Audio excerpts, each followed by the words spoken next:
Happy Friday, beer runners. I am back with my official recap of the Bandera 100K, my very first ultra marathon where I earned my very first belt buckle, and I could not be more excited with how this race went. It was truly a phenomenal weekend. Everything went perfectly. That was the theme of like the post-race breakdown of everything, is just us talking about how literally everything went off without a hitch. Nothing could have worked out better. Everything fell into line perfectly. The weather was great. We felt great during the whole race. There were all of these expectations I had for low points and things like that that just never really came. I mean, sure, there were definitely some difficult points during the race, but we really had an incredible weekend, an incredible race.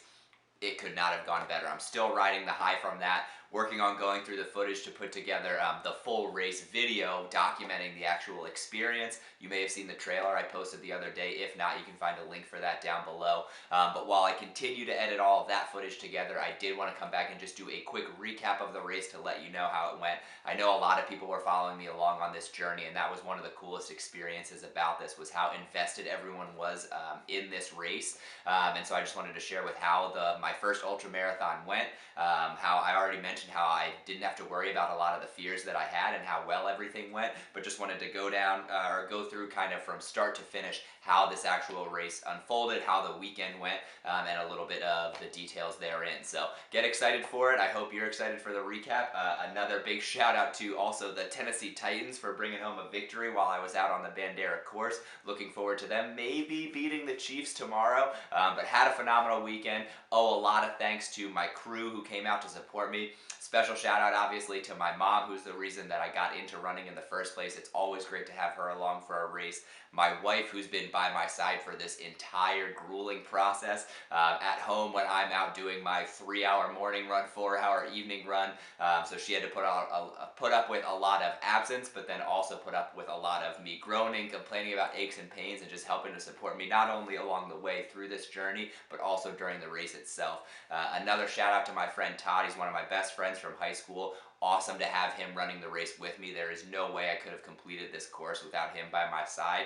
And then also a huge shout out to my coach. I know I've mentioned him through a lot of these videos, but honestly, a lot of people during the race called us kind of crazy for jumping from our longest race being a road marathon to our first ultra as a 100K race. Not only a 100K race, but in the mountains in Texas. It was definitely an ambitious goal that we set for ourselves. And I remember when I first brought it to my coach, he was a little unsure of making that jump, and said like maybe try a 50K, 50 miler first, but we had a goal, we wanted to stick to it, and as soon as he saw that I was committed to this goal, I think he knew I had the passion and the fire to get through the training. So huge shout out to him for getting me here. The fact that I'm able to walk and was able to get up and move around pretty much the day after the race. I'm still definitely a little bit sore. The soreness is just lingering because obviously that was a pretty taxing endeavor. But overall, I mean, I felt amazing. My legs got me through that course no problem. So huge shout out to him for getting me here. But without further ado, I'll jump into the full details and kind of go through pre-race weekend, how everything went, the race itself, and then some final reflections as well. Kicking it off with pre-race, the overall goal of the days leading up to the race was just to relax and take it easy as much as possible, get off my feet, and just really, truly not only relax physically, but relax mentally. I made a joke that anytime we had to make any kind of decision about where to go, where to eat, what we were going to do, it was pretty much whatever the first option we thought of was, that's what I wanted to go with, because I didn't want to spend time debating or anything like that. I didn't want any other decisions occupying my mental space. I just wanted to flow through the days leading up to the race. So flew down to Texas on Thursday to get an extra day down there just to relax, settle in, get acclimated to the weather and everything while we waited for everyone else to join us. I already mentioned that my mom, my wife were there. Obviously my friend Todd, who ran the race with me, his girlfriend came to support us as well, and then a couple of my wife's and my friends from college came too. So it was awesome just having such a large crew able to join us down in Texas for this race, and made a huge difference, especially during the second half of the race, as far as just having that support crew, which I'll get into during the actual race discussion. But it was definitely the right move. If you're considering an ultra and have never run one before, I would definitely recommend giving yourself an extra buffer day before the race to get down there. It's just so helpful not having to stress about travel or anything like that before the race, having that full day beforehand just to relax, get your affairs in order, order, make sure that everything is set for the actual race. So again, you're avoiding any of that last minute stress. The only thing that we really had to worry about on the Friday before the race was packet pickup. And it was cool. They offered a few different locations. So we were staying in San Antonio, which is about an hour outside of Bandera. But they had packet pickup both at Bandera as well as at some locations in San Antonio, since that's where a lot of people were staying. So it was great because it was very easy, about 20 minutes away from where we were staying. Just went to a local running store. Packet pickup took maybe 5 minutes. Just picked up our bibs, t-shirts, and then got some information about last minute things to consider. We had to pick up our timing chips the morning of the race, so that was a reminder that was sent to us at packet pickup again and again and again, just to make sure we didn't forget. But it was perfect having that right at the running store so that we could also grab some last minute gels, got some Squirrel's nut butter for my feet, and just last minute things that we thought we needed to grab before the race. Then once we were back at our Airbnb for the night, once again, just trying to eliminate any sources of stress. Once we got back was when I just hauled all of my gear that I needed for the race, for before the race, for after the race. Anything I thought I was going to need on Saturday, I hauled out of the room that I was staying in, put it out along our dining room table in the kitchen, and just started organizing it. What am I gonna need when I first wake up in the morning? What am I wearing during the race? What layers am I wearing over those clothes to stay warm pre-race? What do I want when I see my crew at the halfway point? What do I want at the finish line, etc.? Organizing all these different piles. And once I had everything separated and organized, going over those lists again and again to make sure I wasn't missing anything, and then taking all of that gear and organizing it into bags, drop bags for my crew to say, okay, when you see me at the halfway point, this is the bag of stuff I'm absolutely going to need that you have to make sure I take with me. Here's a bag of things I might want depending on the weather. Here are some things to keep in mind, etc.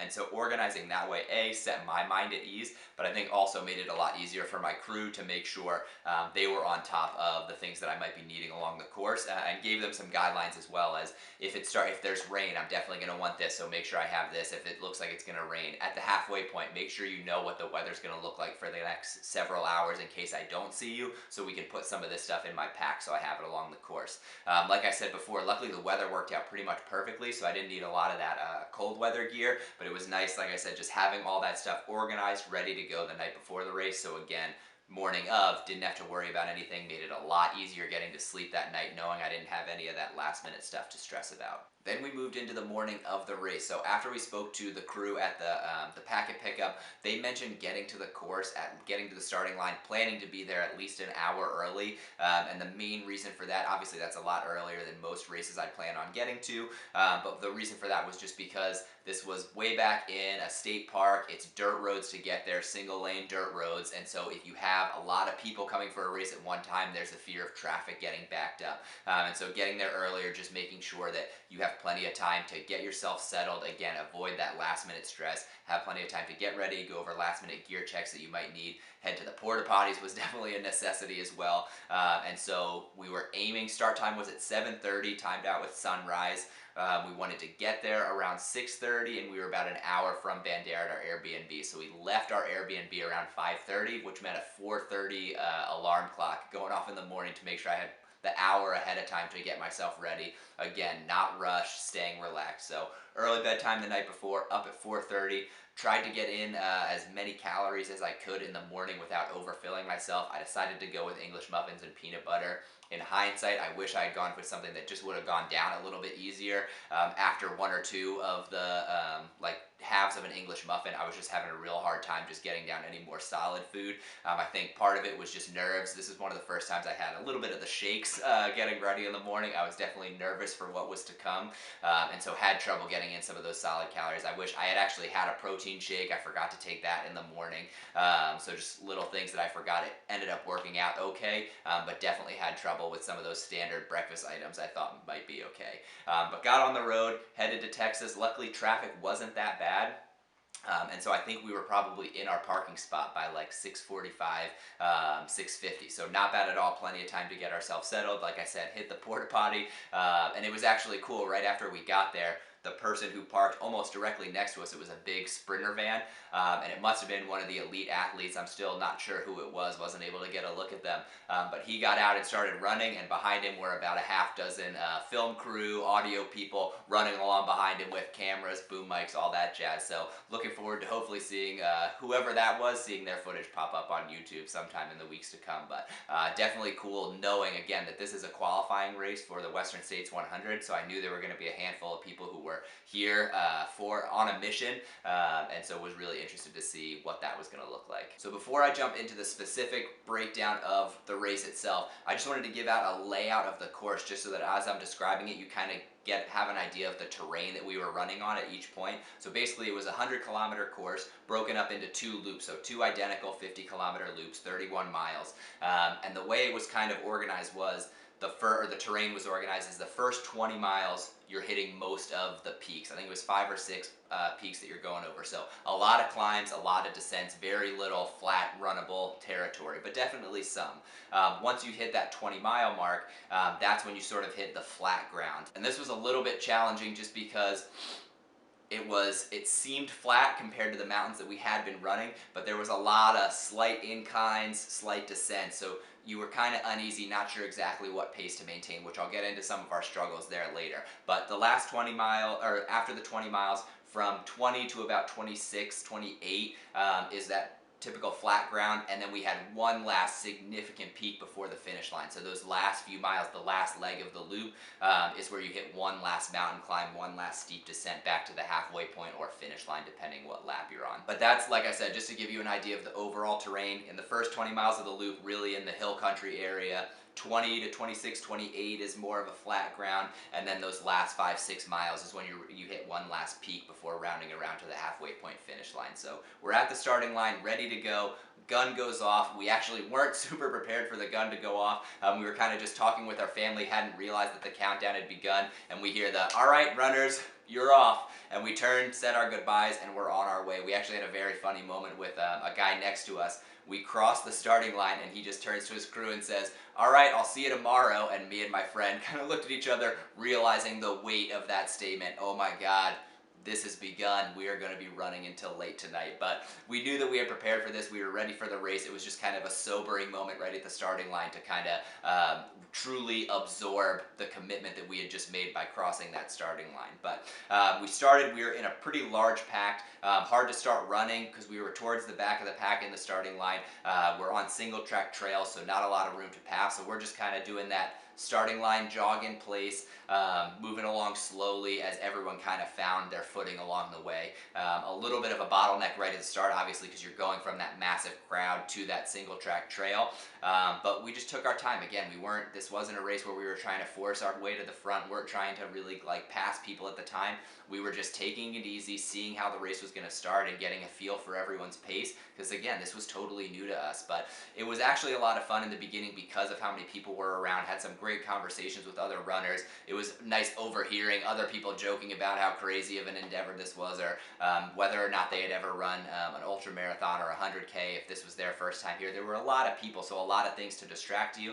Not only that, but since we were in the mountains for those first several miles, every time we got to the peak, we're right at sunrise. So you're seeing the sun rise over the mountains. It was spectacular views, which you'll see some of in the videos that I'll put up later. But just an awesome experience, a perfect introduction to our first ultra marathon. And those miles just seemed to fly by. They were very easy mentally. Don't get me wrong, they were definitely physically taxing on our legs, but just mentally they seemed to fly by just because of how easy it was to find a distraction, or how easy it was just to get lost in the amazement of what we were doing. So very cool introduction to the sport, very cool introduction to ultra marathons, and had a blast, especially during those first 20 miles. But we had our crew meet us around 9 miles in. That was the first aid station they were able to get to kind of re-up, regather gear. It was nice seeing them early on and being able to express to them how great everything was going, but also again reaffirming hey, I know I'm telling you things are going amazing right now, but I also fully understand that we are very early into this race, so please don't think that this is going to last throughout the entire course. The aid station introductions in those early miles was also our first introduction to ultramarathon aid stations. I had heard a lot of stories about how incredible ultra aid stations are, and they certainly did not disappoint. It was Truly unbelievable coming from road races, seeing how on top of their game the support crew was at this ultra marathon, and I'm sure at most ultra marathons. It was as soon as you entered into an aid station, they were there ready to, especially once the crowd had thinned a little bit. The volunteer came up to you as soon as you crossed into the aid station threshold. What do you need? Let me have your water bottles. What would you like it filled with? Is there any food that we can get you? Do you need any supplies? Like, they were on top of it. You barely had to do anything except just kind of say or express whatever you needed. They would grab everything for you, open, reseal your water bottles. Again, just taking as much stress off of the runners as possible. So truly, truly, truly appreciate that support from all the volunteers at the race. And again, having our additional like family and friends there to crew as well, it just made those transitions at the aid station so much easier. But like I said, the 20 miles really flew by pretty quickly. Then we hit that first period of flat ground, which when we had done our training run down there, we're like, this is going to be phenomenal. When we hit the flat ground, we're going to be able to just fly through these miles. That was absolutely not the case in reality. As soon as we hit that sort of flat ground was when the fatigue of those early hills really settled into our legs, and we were on the flat ground thinking, you know, we should run, we should take advantage of this opportunity to run.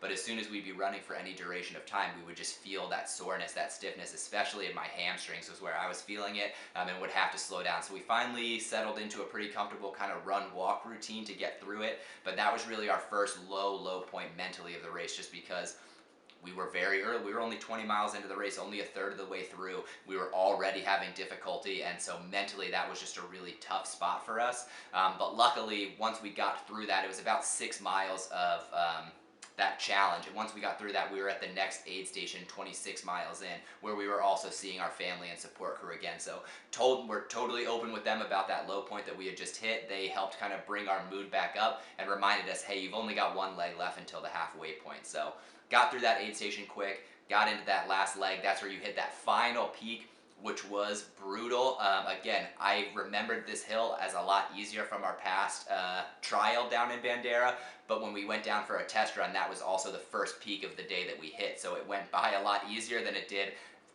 30 miles into this race. So when we hit that mountain, it was definitely rough, but I actually enjoyed it way better than the flat ground, just because, again, even though it was difficult, that challenge distracted you from the mental aspect of the race. So had fun pushing myself up of that steep incline, and again, had the views at the top to cruise on the way down back to the halfway point. So all in all, we finished that loop in, I believe, like 6 hours and 25 minutes.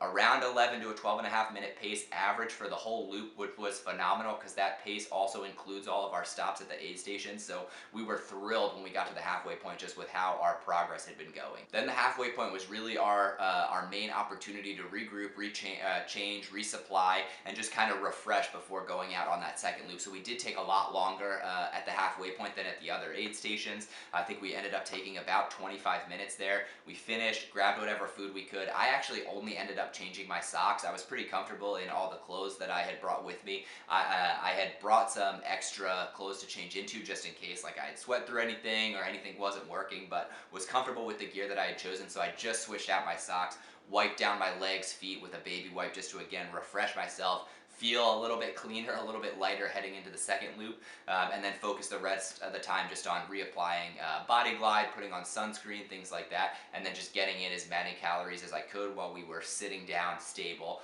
to prepare for that second loop, because I knew that I was going to have to start taking in some more solid food. It was actually pretty funny. I wasn't sure what kind of solid food I was going to prefer on the course, and I was basically just going into it like, I'm going to bring my gels, my waffles with me, and then I'll see what's available at the aid stations and kind of look for whatever seems appetizing. That ended up being pickles. Oh my God, I wish I had like a count of how many pickles or what weight in pickles I ended up eating throughout the day. At the aid stations, that was my go-to food. They were ice cold, so it was perfectly refreshing. Plus you had the saltiness and the hydration factor as well, so pickles were just like my number one go-to. They also had pickle juice, which I did not partake in, but the ice cold pickle spears, that was my go-to aid station food, as well as some trail mix when I knew I might need like some more protein or things like that. The Trail mix was really something I kind of forced down, but the pickles were like what I wanted as soon as I walked into every aid station, and had plenty of those at the halfway point. So we're 6.5 hours into the race, ready to start the second loop, feeling really good, but it is still very, very warm outside. Don't get me wrong. I mean, as far as weather is concerned, we had the perfect weather. It was like in the mid to high 60s during the day, but too hot in terms of didn't want to carry any extra gear, didn't want to put on like leggings, long sleeves, anything like that. Just wanted to get back out in the short sleeves, but knew that it was going to dip into 30s that night, but wasn't sure exactly when I was going to need that gear. So luckily, again, one of the benefits of having such a phenomenal crew with us is actually for the second loop, they were able to meet us at just about every single aid station along the way. Since the crowd had thinned out a lot, there wasn't as much traffic at the aid stations as there was on the first half, and they were able to park pretty close by and hike into all of the aid stations to meet us. So that was a phenomenal change that we had not expected, and I can't even imagine how the second loop would have gone without that benefit. It was great just in terms of if we needed supplies, needed to grab anything, having them there to access, but also it was great mentally for us just being able to know, like, every time we left an aid station, it's only going to be about an hour and a half before we see our support crew again. So that was a phenomenal thing that we didn't think about. It was actually our crew that at the halfway point was like, hey, just so you know, we've looked it up and we think that we can make it to all these aid stations along the way. So kudos for them to kind of anticipating that need, because that was definitely a huge benefit to us. But we go back out on the second loop. Everything's going great. Like I said, we had times to refresh, and still felt really good. One thing I definitely did notice was I think we were climbing pretty close to the same pace, probably a little bit slower than what we had in the beginning, but where I really noticed the fatigue was once we got to the top, recovery time was taking a lot longer. So rather than just being able to hike to the top and start running immediately, it was kind of hike to the top, catch your breath, walk a little bit, then start running. But even still, we were close to like a 15 minute mile, so not bad at all things considered. We're 30 miles into a race. The longest I had ever run before was only 26.2 miles on flat ground, so still very impressed with our progress so far and how everything was going. I will say though, towards the end of those peaks is when we did hit our second like low point of the race, and just because the up and down, the miles did not seem to be going by as quickly. Although physically they didn't necessarily feel any more taxing, mentally it just seemed to be taking longer to get through. And there was one leg, right, I think it was right before we hit Equestrian, so like only 8 miles into the second loop,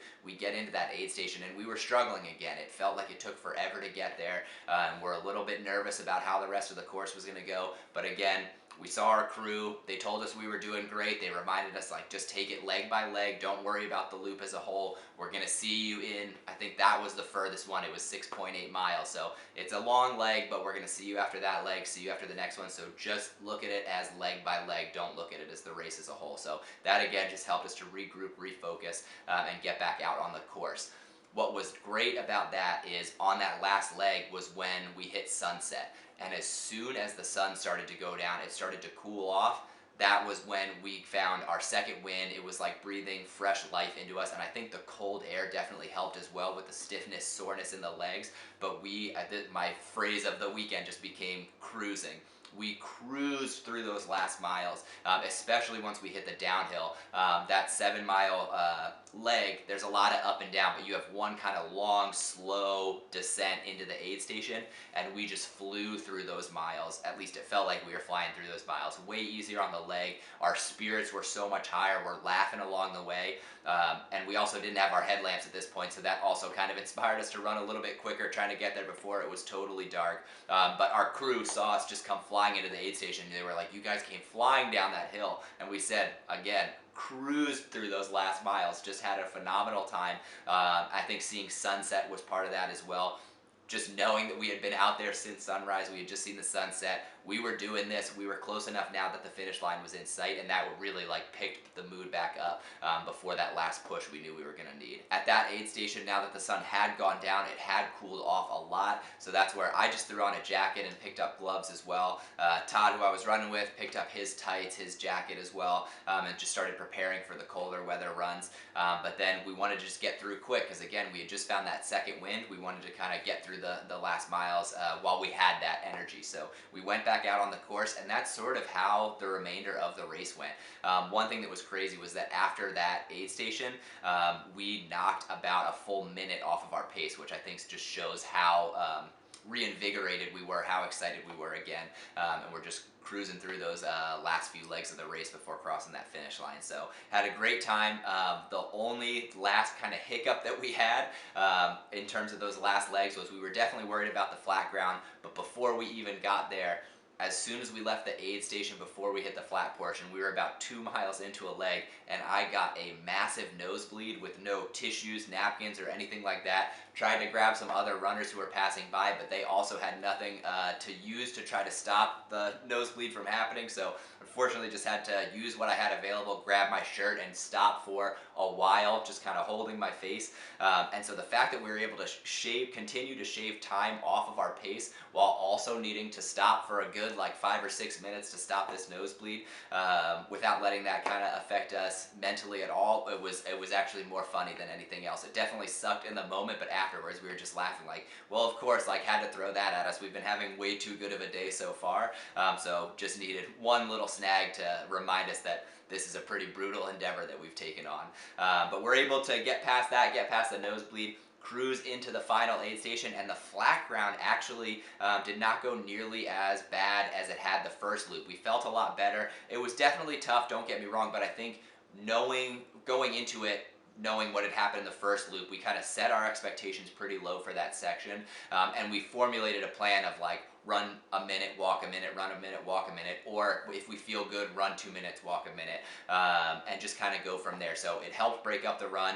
It definitely dragged on, don't get me wrong. It was still a rough portion just because, again, there's nothing to look at. We had anticipated maybe getting to like look up and see a ton of stars, which we did see a fair amount, but it was close to a full moon, so not a ton of stars out. So really just had to grind through those last several miles before hitting Yaya, the final aid station, before we had that last climb. So we get into the last aid station, and this, I think, is when it really started to hit us that like, we are 100% finishing this thing. We have one leg left. That's when the race itself, I think, really became real in terms of like, there's nothing can stop us, barring any kind of catastrophe. Like, we will crawl across the finish line if we have to. We are only a few miles away, so we tried to get through Yaya pretty quick. That's when I heard, I got the update from our support crew that the Titans were actually in the lead over the Ravens, so that gave me another boost of confidence, but we got everything we needed, got some tissues to plug up my nose just in case the nosebleed came back, and got back out on the course. This was a tougher point mentally, but like I said, we were riding so high, like there was nothing that could bring us down or kind of put us into a low point. But where that last aid station is, you're actually within earshot of the finish line, and you kind of go back out and around and come back to the finish line. So what made it tough was just, we knew we were heading towards that real steep peak before the finish, and we could just hear everyone cheering, celebrating at the finish line, knowing like we still have a good hour before we get there. So challenging, but not nearly challenged, like not anything that was going to let us get ourselves down or have any kind of negative thoughts or anything like that. We just kind of laughed about it like, oh man, that is taunting. It's so close, but so far away. But powered through those last few miles. We ended up finishing the last leg about 2 hours, or the last loop about 2 hours slower than the first, so about an 8.5 hour second loop. But the fact that you take into consideration that we stopped at that halfway aid station for about a half an hour, 25 minutes, 30 minutes, you take that off, so we finished the second loop an hour and a half slower than the first loop. All things considered, that's phenomenal. With the nosebleeds, we spent a lot more time in the aid stations the second time around. Forgot to mention that once it got cold out, the aid stations added hot ramen, so we definitely took our time sitting, warming up in each aid station. But all things considered, like I said, our time, we maintained a phenomenal pace. We ended up crossing the finish line just over 15 hours. It was actually 15 hours and 57 seconds. My wife joked that it's very similar to my first marathon because I finished in 4 hours and 19 seconds. And she was like, are those 57 seconds gonna haunt you like those 19 did? And I said, not at all. Like, I could not be more thrilled with this finish, with just how well that race went.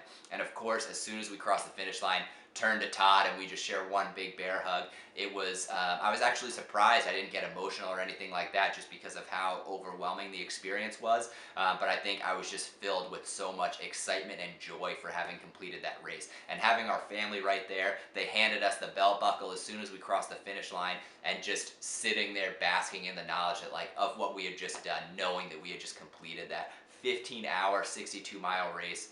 People had called us crazy for jumping from the road marathon to a 100-kilometer race as our first ultra, but we went into this knowing that we had put in the training that we needed to. We had the support crew that we needed, and we were going to have each other through that race.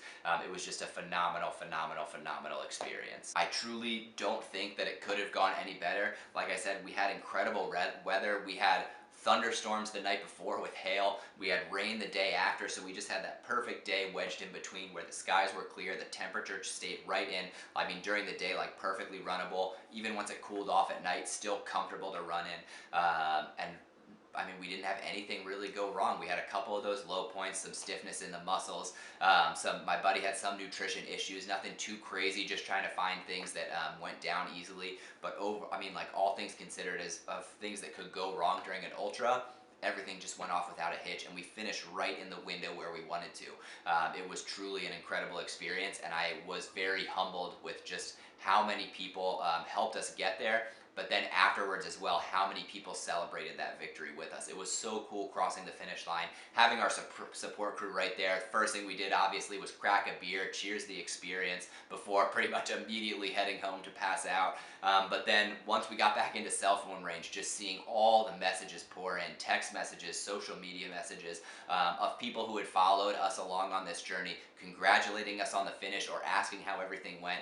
It was so cool I mean, immediately after the race and the days following, just how many people reached out to congratulate us and celebrate this experience with us. It made it so much more rewarding than I could have ever anticipated. So I hope you enjoyed this recap that I put together. There's no way I could give as much information as this experience deserves, but please, if you have any questions or anything like that, let me know. If you're considering taking on some kind of goal like this and have questions or want advice, let me know. I had somebody reach out who's interested in running their first 50K and is trying to put together a timeline. I am happy to talk over, like, how everything went, be honest about how difficult the training was, and what I think the most important things are to consider. But I mean, obviously I'm still very new to this, so seek the advice of experts as well. But just let me know if there's anything that I can do to help motivate you to take on some kind of goal, no matter what it be. I can't convey enough just how cool of an experience is to set some kind of massive goal like this and to complete it, and now just get to enjoy, bask in the glory of actually achieving this thing that we set out to do months and months and months ago. So truly amazing experience. Stay tuned for the full video. We have a ton of footage on course, and then my wife was great enough to get a lot of videos during the race as well, from the spectator perspective, as we came into the aid stations, just checking in on how we were doing and things like that. So I'm piecing that together into a full-length video that I'm going to post next Friday. But I hope you enjoyed this overall race recap, and I look forward to chatting with you then. So cheers. I hope you have a phenomenal weekend, and I'll see you next week.